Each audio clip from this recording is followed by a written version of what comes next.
આજના વિષયનું શીર્ષક છે ને એ થોડું ગહન અને કદાચ ચોંકાવનારું પણ લાગી શકે છે. અપરાધીના લોહીથી ભૂમિને શુદ્ધ કરવી. ચાલો સાથે મળીને આ વિચારની ઊંડાઈમાં ઉતરીએ અને એની પાછળ છુપાયેલા અર્થને સમજવાનો પ્રયત્ન કરીએ. તો ચાલો શરૂઆત જ આ મુખ્ય વાક્યથી કરીએ. પહેલી નજરે તો આ વાત ગળે ઉતરે એવી નથી, ખરું ને? એક રીતે કહીએ તો આ એક આધ્યાત્મિક કોયડો છે કે ભાઈ ભૂમિની શુદ્ધિ અને કોઈ અપરાધીના લોહી વચ્ચે આખરે સંબંધ શું હોઈ શકે?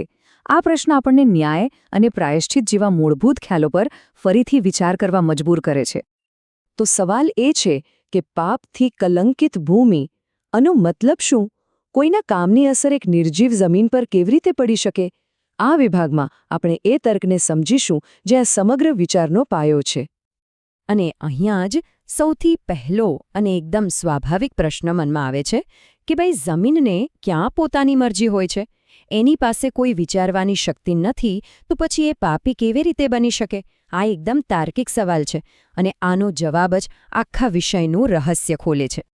અને અહીંયા જ આખી વાતનો ખુલાસો થાય છે. જુઓ, આ શુદ્ધિકરણની પ્રક્રિયા છે ને એ જમીન માટે છે જ નહીં, એ તો એના પર રહેનારા આપણા જેવા જીવો માટે છે. આ બિલકુલ એવું જ છે કે જેમ આપણે ઘરની સફાઈ ઘર માટે નહીં પણ ઘરમાં રહેનારા પરિવારની સુખાકારી માટે કરીએ છીએ. ભૂમિ તો ખાલી એક સ્ટેજ જેવી છે. અસલી નાટક તો તેના પર રહેનારા પાત્રોનું છે. સારું, તો પછી આ પ્રાયશ્ચિતનો ખરો અર્થ શું થયો? જો એ જમીન માટે નથી તો પછી કોના માટે છે? અને આ આખી પ્રક્રિયા કામ કેવી રીતે કરે છે? ચાલો આને જરા વધુ ઊંડાણથી સમજીએ. હવે આ વ્યાખ્યા પર ખાસ ધ્યાન આપજો, કારણ કે આ બહુ જ રસપ્રદ છે. અહીંયા ભાર કોઈ ભૌતિક ડાઘ ધબ્બા પર નથી, પણ પાપના પ્રભાવ પર છે, એટલે કે એક આધ્યાત્મિક અને મનોવૈજ્ઞાનિક અસર પર. આ પ્રાયશ્ચિતનો મુખ્ય હેતુ એ પ્રભાવને હટાવવાનો છે જે લોકોની પોતાની નિર્ણય શક્તિને નબળી પાડી દે છે અને તેમને ખોટા રસ્તે દોરી શકે છે. તો સવાલ એ છે કે આ પ્રભાવ ફેલાય છે કેવી રીતે? વેલ, એ એક સાંકળ પ્રતિક્રિયા જેવું છે. સમજો કે કોઈ અપરાધ થયો તો એ માત્ર એક ઘટના બનીને નથી રહી જતો. જે લોકો એને જુએ છે, એના સાક્ષી બને છે, એમના મન પર એની બહુ ઊંડી છાપ રહી જાય છે. અને આ છાપ ધીમે ધીમે એવા ખરાબ વર્તનને સામાન્ય બનાવી દે છે અને પછી એ જ પાપ ફરીથી થવાની શક્યતા વધી જાય છે. અહીંયા પાપનો પડછાયો જેવો એક સરસ શબ્દ પ્રયોગ થયો છે. કોઈ ગુનો જોયા પછી આખા સમાજ પર એક નકારાત્મક અસર રહે છે. વિચારો, જ્યારે આસપાસ અન્યાય અને પાપ સામાન્ય બની જાય ત્યારે સાચા રસ્તે ચાલવું કેટલું અઘરું બની જાય નહીં? ચાલો હવે આપણે આ વિષયના સૌથી રસપ્રદ, કદાચ થોડા વિરોધાભાસી પણ સૌથી મહત્વના ભાગ પર આવીએ છીએ.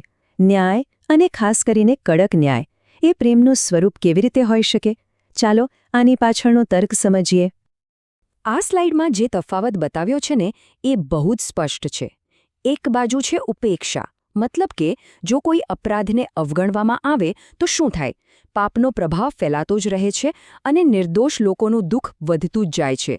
હવે એની સામે જુઓ ન્યાય. અહીં ન્યાયને એક રક્ષણાત્મક પગલાં તરીકે બતાવ્યો છે. એ શું કરે છે? એ દુષ્ટતાની યાદને ભૂંસી નાખે છે અને ભવિષ્યમાં થનારા અપરાધોને રોકીને આખા સમાજની રક્ષા કરે છે. અને આ વાક્ય, ન્યાય એ પ્રેમની બીજી અભિવ્યક્તિ છે, એ આખા વિભાગનો સાર છે.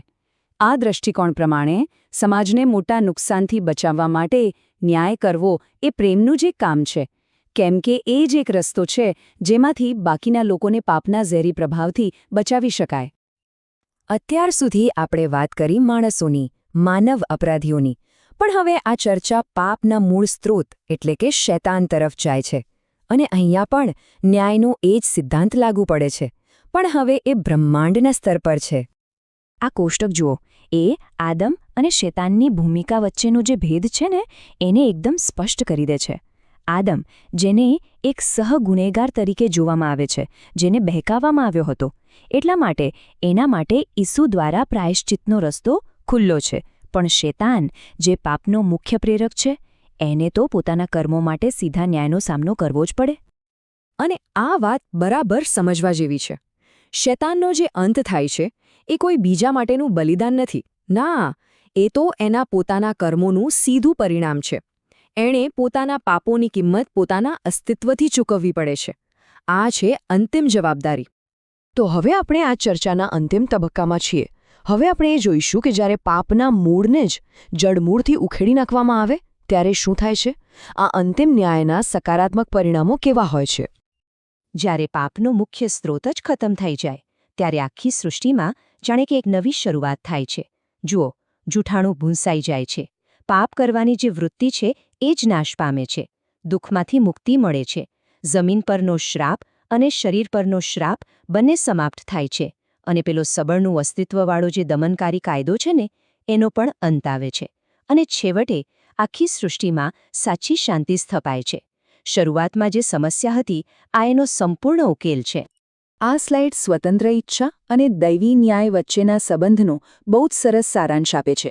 મતલબ કે જીવો પોતાની પસંદગીઓ માટે જવાબદાર છે એ વાત સાચી, પણ ઈશ્વરનો ન્યાય એ આખી સિસ્ટમને ફરીથી સંતુલિત કરે છે. એ પાપના મૂળ કારણને જ હટાવી દે છે, જેથી કરીને સાચી શાંતિ ફરીથી સ્થાપિત થઈ શકે. અને ચાલો આપણે આ વિશ્લેષણનો અંત આ એક ઊંડા સવાલ સાથે કરીએ. શું સ્વતંત્ર ઈચ્છાશક્તિની પરિપૂર્ણતા માટે ન્યાય ખરેખર જરૂરી છે?